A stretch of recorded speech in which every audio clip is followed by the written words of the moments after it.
Ça vous est déjà arrivé de perdre patience avec quelqu'un et de vous en vouloir après coup. Ce moment où vous explosez, où vous dites des choses que vous ne pensiez pas, et ensuite, vous vous demandez pourquoi vous n'avez pas réussi à vous contrôler. Vous regardez la personne que vous avez blessée, vous voyez la douleur dans ses yeux et vous ressentez un poids sur votre cœur qui semble ne jamais vouloir partir. Ce n'est pas de la faiblesse. Ce n'est pas un manque de contrôle. C'est quelque chose de beaucoup plus profond qui se passe en vous. Et il existe une technique qui peut transformer cette colère en paix en moins de 2 minutes. Et je n'exagère pas. Moins de 2 minutes. Eckhart Tolle a découvert cela d'une manière qui a changé la vie de millions de personnes. Et aujourd'hui, je vais vous montrer exactement comment ça fonctionne. Si vous vous êtes déjà promis de ne plus jamais vous emporter et que vous l'avez refait, si vous vous êtes excusé 1000 fois pour la même chose, si vous vous êtes déjà réveillé le lendemain avec cette douleur silencieuse de regret, vous n'êtes pas seul. Des millions de personnes vivent ce cycle tous les jours, et la plupart d'entre elles n'ont aucune idée de pourquoi cela arrive. La vérité, c'est que votre colère n'est pas le problème. Votre colère est un symptôme. Et tant que vous traiterez le symptôme sans comprendre la cause, vous resterez pris au piège dans ce cycle douloureux. Tolle a passé des années de sa vie dans un état de dépression profonde avant d'avoir ce qu'il appelle un éveil. Et l'une des choses qu'il a découvertes dans ce processus, c'est la véritable nature de la colère. Il a réalisé que la colère ne vient jamais seule. Elle cache toujours quelque chose en dessous. Là où il y a de la colère, il y a toujours de la douleur en dessous. Cette phrase simple de Tolle a révolutionné la façon dont nous comprenons nos émotions. La colère que vous ressentez n'est pas juste de la colère. C'est une couche de protection, une façon pour votre moi intérieur de se défendre contre quelque chose qui fait beaucoup plus mal que la situation présente.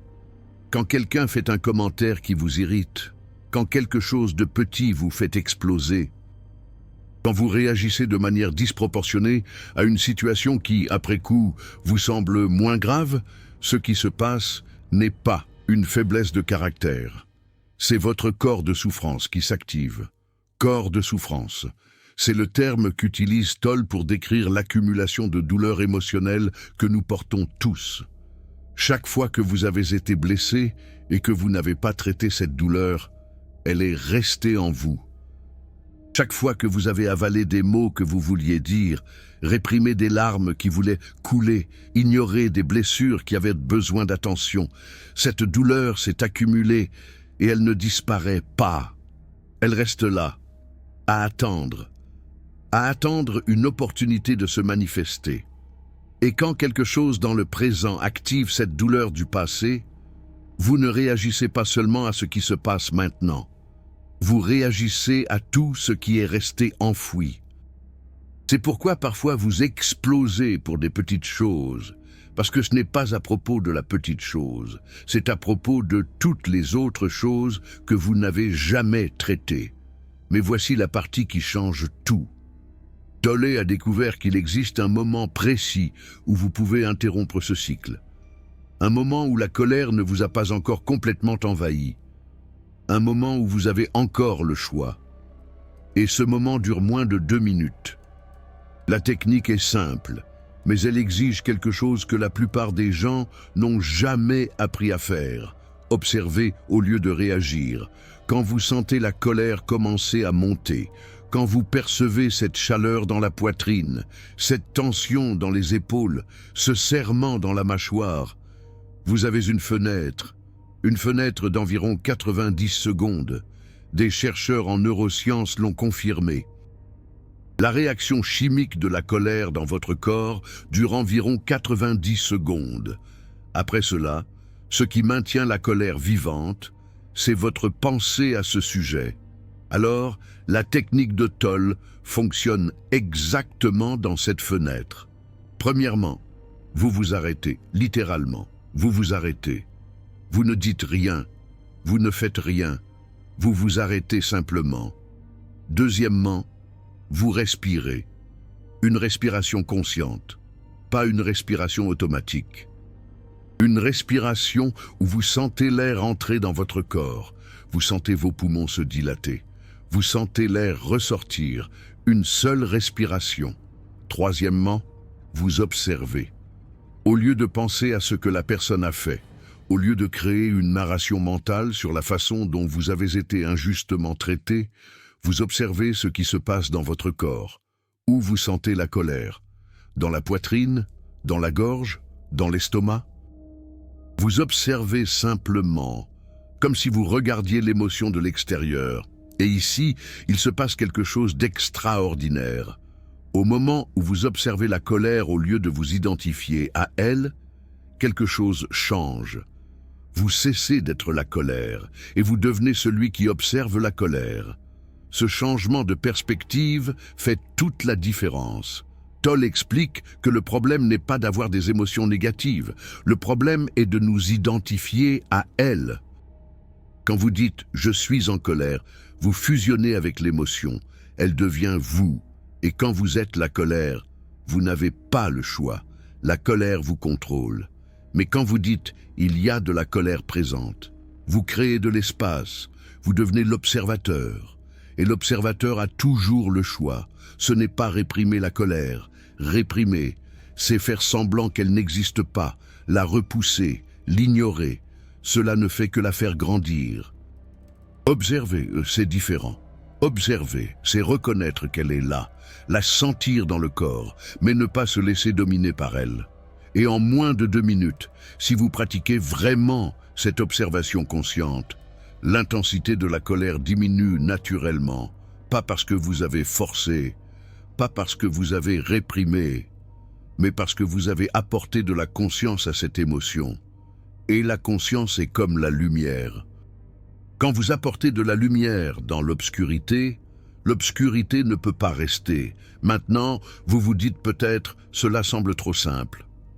Comment une respiration et de l'observation peuvent-elles transformer la colère en paix? Et c'est ici que la plupart des gens s'arrêtent. Mais si vous continuez avec moi, je vais vous montrer pourquoi cela fonctionne si bien. La colère est alimentée par la pensée, après que la réaction chimique initiale soit passée. Ce qui vous maintient en colère, ce sont les pensées, la narration mentale, les histoires que vous vous racontez sur ce qui s'est passé. Il n'avait pas le droit de me parler ainsi.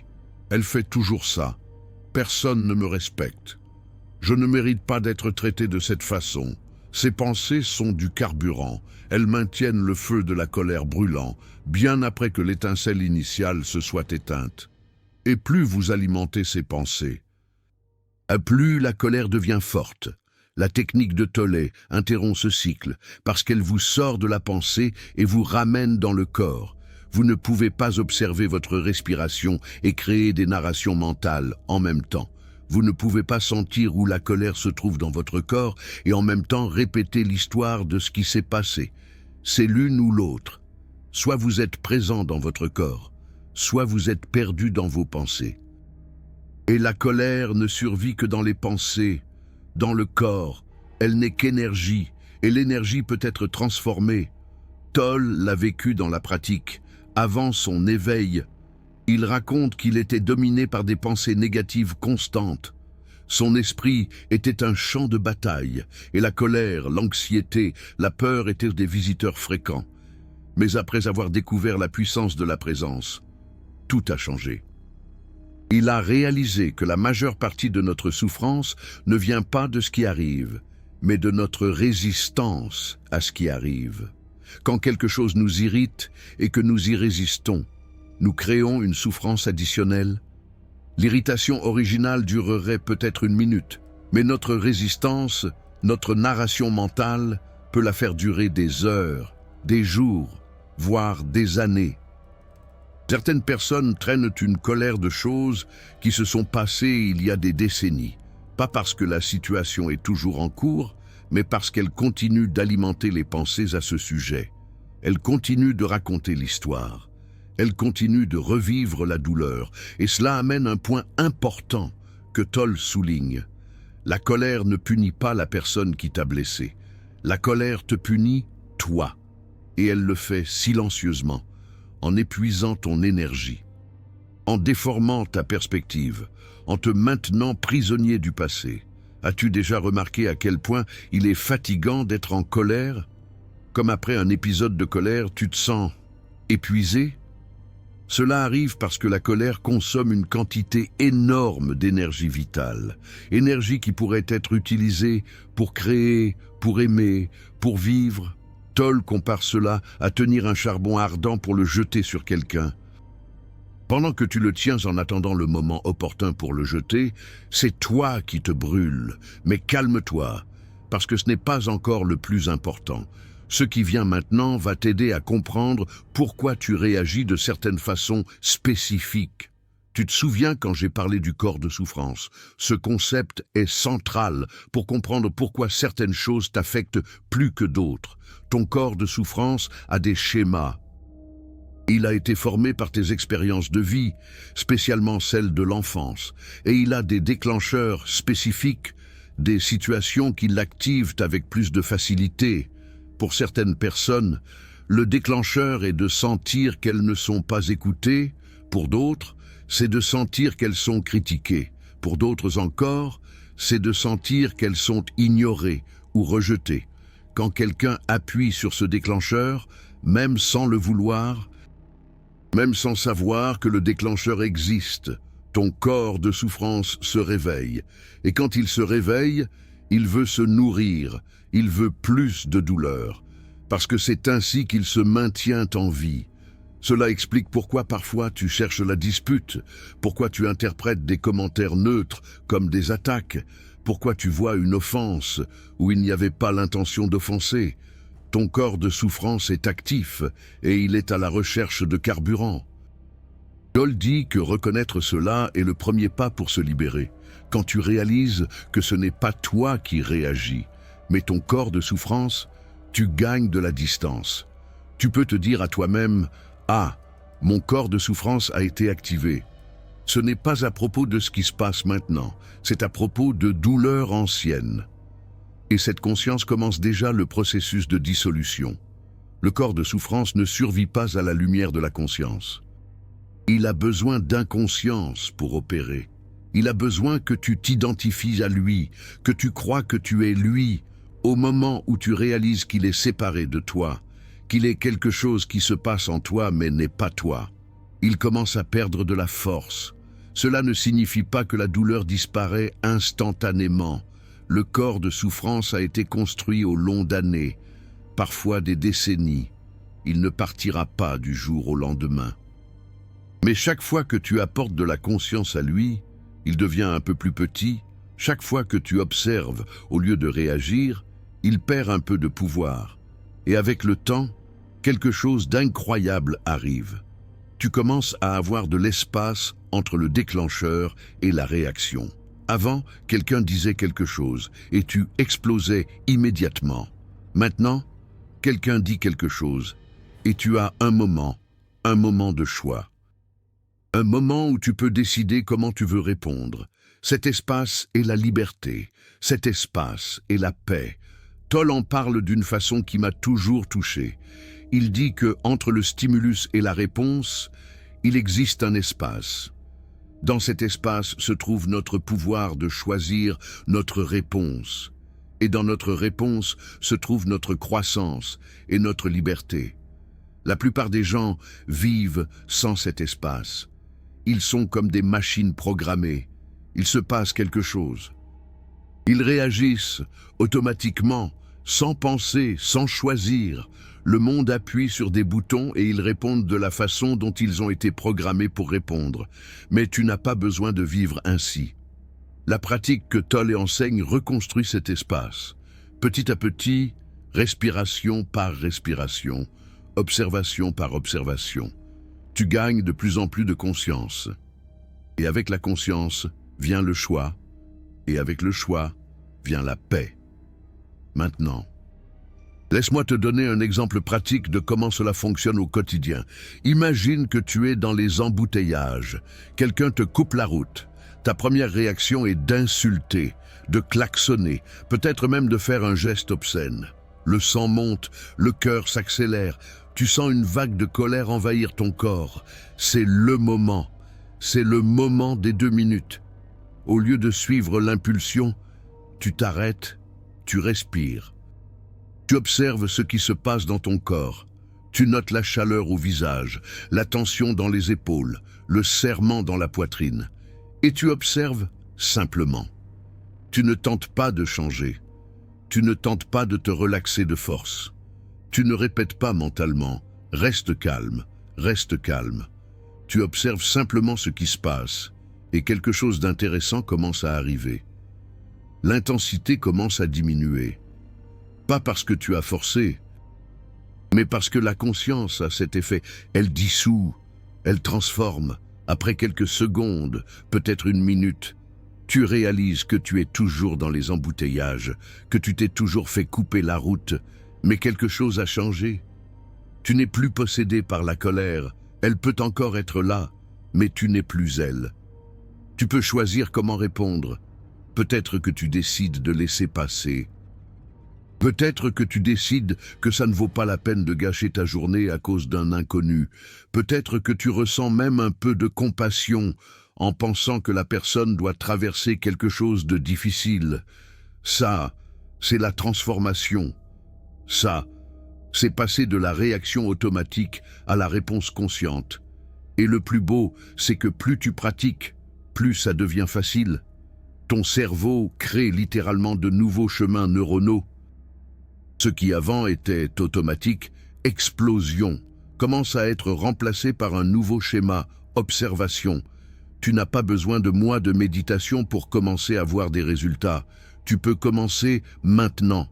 La prochaine fois que tu sens la colère monter, essaie, arrête-toi, respire, observe. 2 minutes. C'est tout ce dont tu as besoin. Mais je sais ce que tu penses peut-être.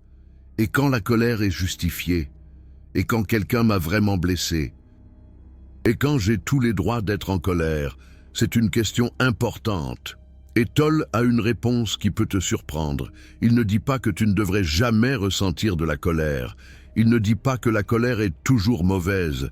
Ce qu'il dit, c'est qu'il existe une différence énorme entre la colère réactive et l'action consciente. La colère réactive, c'est quand tu es dominé par l'émotion. Tu ne choisis pas. Tu ne penses pas, tu exploses simplement. Et généralement, après, tu le regrettes. Parce que dans la colère réactive, tu dis des choses que tu ne voulais pas dire, tu fais des choses que tu ne voulais pas faire, tu blesses des gens que tu ne voulais pas blesser. L'action consciente, c'est différent. C'est quand tu reconnais que quelque chose ne va pas, que des limites ont été franchies, qu'une situation doit être abordée. Mais tu fais cela depuis un endroit de clarté, pas de turbulence émotionnelle. Tu peux être ferme sans être explosif. Tu peux établir des limites sans perdre le contrôle. Tu peux dire non, ce n'est pas acceptable, d'une manière que la personne écoute vraiment, au lieu de crier d'une manière qui ne fait que créer plus de conflits. L'ironie, c'est que l'action consciente est beaucoup plus efficace que la colère réactive. Quand tu parles depuis un endroit de calme et de clarté, les gens écoutent. Quand tu cries depuis un endroit de décontrôle, les gens se ferment. Ils entrent en mode défensif et rien ne se résout. Donc, il ne s'agit pas de supprimer ta colère ou de faire semblant que tout va bien quand ce n'est pas le cas. Il s'agit d'utiliser l'énergie de la colère d'une manière constructive au lieu de destructive, comme Eckhart Tolle nous l'enseigne. Tolle compare la colère à l'électricité. L'électricité en elle-même n'est ni bonne ni mauvaise. Ça dépend de comment tu l'utilises. Elle peut éclairer ta maison ou elle peut t'électrocuter. La différence est dans la façon dont tu diriges cette énergie. La colère a de l'information. Elle te dit que quelque chose a besoin d'attention, qu'une limite a été franchie, qu'une valeur a été violée. Cette information est utile. Mais tu n'as pas besoin d'être détruit par la colère pour recevoir le message.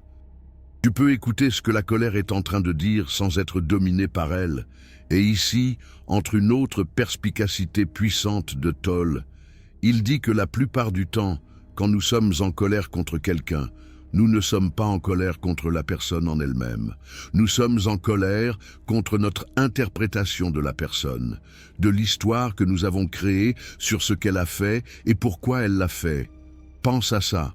Quand quelqu'un t'irrite, tu ne réagis pas seulement à ce qui s'est passé, tu réagis à la signification que tu as attribuée à ce qui s'est passé. Tu réagis aux intentions que tu as imaginées que la personne avait. Il a fait ça exprès pour me provoquer. Elle fait toujours ça parce qu'elle ne me respecte pas. Il ne se soucie pas de mes sentiments. Mais tu le sais vraiment. Tu es vraiment sûr des intentions de l'autre personne? Ou tu es en train de supposer, de projeter, de créer une histoire? La plupart du temps, nous réagissons à des histoires que nous-mêmes créons. Et ces histoires sont filtrées par nos blessures, par nos peurs, par notre corps de souffrance. Elles reflètent rarement la réalité de manière précise. Toll suggère quelque chose de radical. Il suggère que, la prochaine fois que tu es en colère contre quelqu'un, tu te demandes « Et si je me trompais ? Et si la personne n'avait pas les intentions que je suis en train de supposer ? Et s'il existait une explication que je ne suis pas en train de voir ? » Cela ne signifie pas être naïf ou laisser les gens te marcher dessus. Cela signifie reconnaître que ton interprétation n'est pas la seule possible. Cela signifie créer de l'espace pour le doute. Et là où il y a du doute, la colère aveugle ne peut pas survivre. Tu peux encore décider que le comportement de la personne n'était pas acceptable, tu peux encore décider d'établir des limites, mais tu fais cela depuis un endroit de clarté, pas de certitude absolue basée sur des suppositions. Ce niveau de conscience change complètement comment tu te relates aux autres et change complètement comment tu te relates à toi-même. Parce qu'au fond, beaucoup de la colère que nous ressentons envers les autres est de la colère que nous ressentons envers nous-mêmes. La projection est un mécanisme psychologique réel. Quand nous n'acceptons pas certaines parties de nous-mêmes, nous tendons à les voir chez les autres et à réagir à elles avec intensité. La personne qui t'irrite profondément peut être en train de refléter quelque chose en toi que tu ne veux pas voir. Ce n'est pas une règle absolue, mais c'est quelque chose à considérer. Pourquoi cette personne m'affecte-t-elle autant ? Qu'est-ce que chez elle touche à quelque chose en moi ?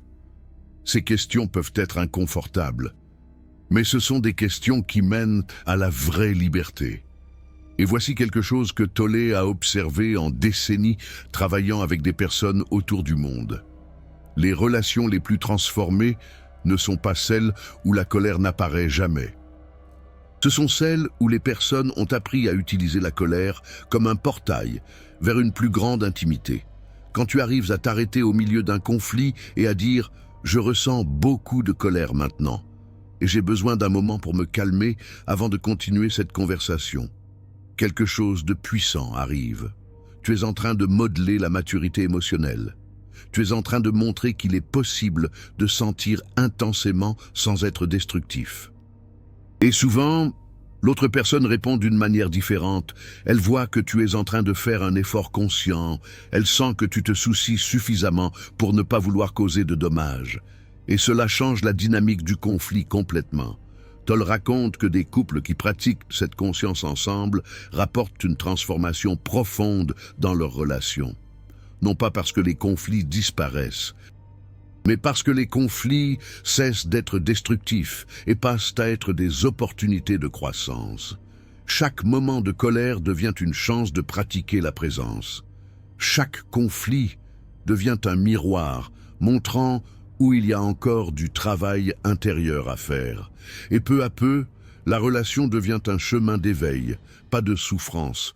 Si cette vidéo t'aide à comprendre pourquoi tu réagis de certaines façons, si cette explication de Toll fait sens pour toi, le Super Thanks est une façon pour toi de dire « Cela a fait une différence pour moi ».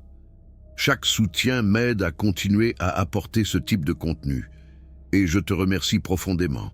Maintenant, laisse-moi te donner la pratique complète, pas à pas, pour que tu l'appliques immédiatement. Quand tu sens la colère commencer, Et c'est le moment critique, quand elle est en train de commencer, pas quand elle a déjà dominé. Fais ce qui suit. Étape 1. Arrête. Littéralement, arrête ce que tu étais en train de faire ou de dire. Si possible, fais un pas en arrière, physiquement. Ce mouvement physique aide à interrompre le schéma automatique. Étape 2. Respire. Une respiration profonde, consciente, sans l'air entrant par le nez, remplissant tes poumons et sortant par la bouche. Une seule respiration faite avec une attention totale commence déjà à changer ton état. Étape 3. Observe. Demande-toi, où suis-je en train de sentir cela dans mon corps? Dans la poitrine? Dans la gorge? Dans l'estomac? Dans les mains? Juste observe, sans essayer de changer.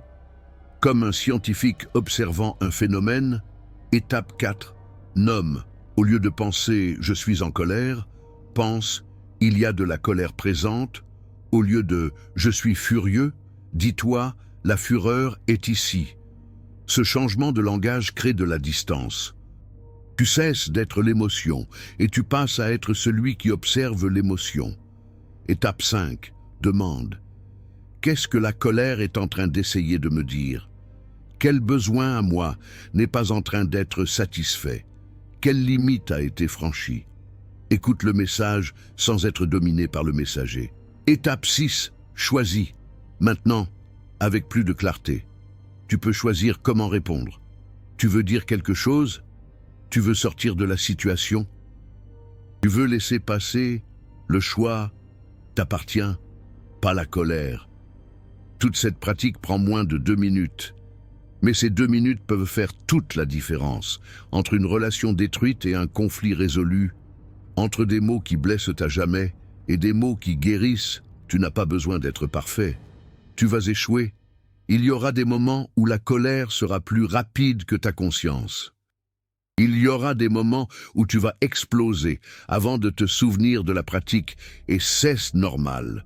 Cela fait partie du processus. L'important, c'est de ne pas abandonner. Chaque fois que tu réussis à pratiquer, tu renforces un nouveau schéma. Chaque fois que tu apportes de la conscience, même après avoir explosé, tu évolues. Eckhart Tolle dit qu'il ne s'agit pas de ne plus jamais ressentir de colère. Il s'agit de ne plus être dominé par elle. De vivre de plus en plus de moments de choix. De vivre de plus en plus depuis l'espace de conscience, au lieu de l'espace de réaction. Et avec le temps, quelque chose de magique se produit. Tu commences à percevoir la colère plus tôt. Avant, elle te prenait au dépourvu. Maintenant, tu la sens arriver. Et cette perception précoce te donne beaucoup plus de temps pour répondre consciemment. Les personnes qui pratiquent cela pendant des années décrivent que la colère se transforme presque en une alarme. Un signal qu'il faut accorder de l'attention à quelque chose. Mais au lieu d'être une alarme qui déstabilise, c'est une alarme qui informe. Et ça change tout. Dans les relations, au travail, dans la relation avec soi-même. Tu arrêtes d'être victime de tes émotions et tu commences à être l'observateur de celles-ci. Tu arrêtes d'être contrôlé par ton corps de souffrance et tu commences à apporter de la guérison à celui-ci. Tu arrêtes de réagir au monde et tu commences à répondre au monde.